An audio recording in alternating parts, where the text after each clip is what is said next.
അപ്പോൾ നമുക്ക് ഇന്ന് വന്നിരിക്കുന്നത് S23 Ultra ആണ്. ഇത് കംപ്ലൈൻറ്റ് എന്ന് പറഞ്ഞാൽ കസ്റ്റമറിന് താഴെ വീണിട്ട് ഇത് കോർണർ സൈഡ് താഴത്തെ കോർണർ സൈഡ് പൊട്ടിയിരിക്കുക. വലിയ പൊട്ടലല്ല, ചെറിയൊരു പൊട്ടാണ്. നമുക്ക് ഇതിൻ്റെ ഗ്ലാസ് മാത്രമായിട്ട് മാറാം. ഡിസ്പ്ലേ ഫുള്ളായിട്ട് മാറണമെങ്കിൽ ഏകദേശം നല്ലൊരു എമൗണ്ട് വരും.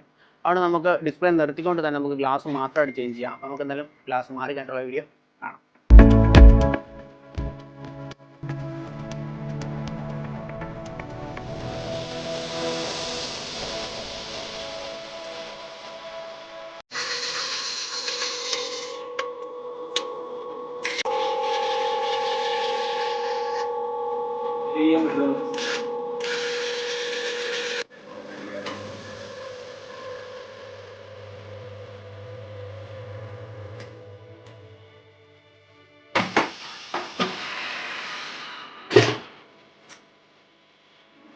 അപ്പോൾ നമ്മുടെ S23 Ultra'യുടെ ഗ്ലാസ് നമ്മൾ ചേഞ്ച് ചെയ്തിട്ടുണ്ട്. ഇത് നമ്മൾ ഈ ചെക്ക് ചെയ്യുന്ന മെഷീൻ, അതായത് ഡിസ്പ്ലേ നമ്മൾ എപ്പോഴും ഫോൺ ഓഫാക്കി ഓണാക്കി ഉപയോഗിക്കാതിരിക്കാൻ വേണ്ടി ഇത് ഡിസ്പ്ലേ ചെക്ക് ചെയ്യാൻ വേണ്ടിയുള്ള മെഷീനാണ് ഈ സാധനം. നമ്മൾ ഇതിലാണ് ഫുൾ ചെക്ക് ചെയ്യുന്നത്. ഇപ്പോൾ ഇത് ഫുൾ വൈറ്റ് ഓക്കെ ആണ്, അതേപോലെ പല കളറുകൾ, അതായത് ടച്ച് ഫുൾ പ്രോപ്പർ വർക്ക് ചെയ്യണമെന്ന് ചെക്ക് ചെയ്യാം. S23 Ultra'യുടെ വർക്ക് ഫുൾ കംപ്ലീറ്റ് ആണ്. അതായത് ഈ കോർണർ സൈഡ് പൊട്ടിയിരിക്കുകയാണ്. അപ്പോൾ നമ്മളിപ്പോൾ ഗ്ലാസ് മാറി എല്ലാം പ്രോപ്പറായിട്ട് വർക്ക് ചെയ്യുകയാണ്. അപ്പോൾ ഇതേപോലെ നിങ്ങളിൽ എന്തെങ്കിലും പ്രീമിയം മോഡ് ഇരിപ്പുണ്ടെങ്കിൽ ഞാൻ ഗ്ലാസ് കോൺടാക്ട് ചെയ്യാം. നമ്മുടെ ഫുൾ ഡീറ്റെയിൽസ് കൊടുത്തിട്ടുണ്ട്. അപ്പോൾ അടുത്ത വീഡിയോ കാണുന്നവരെ ബൈ.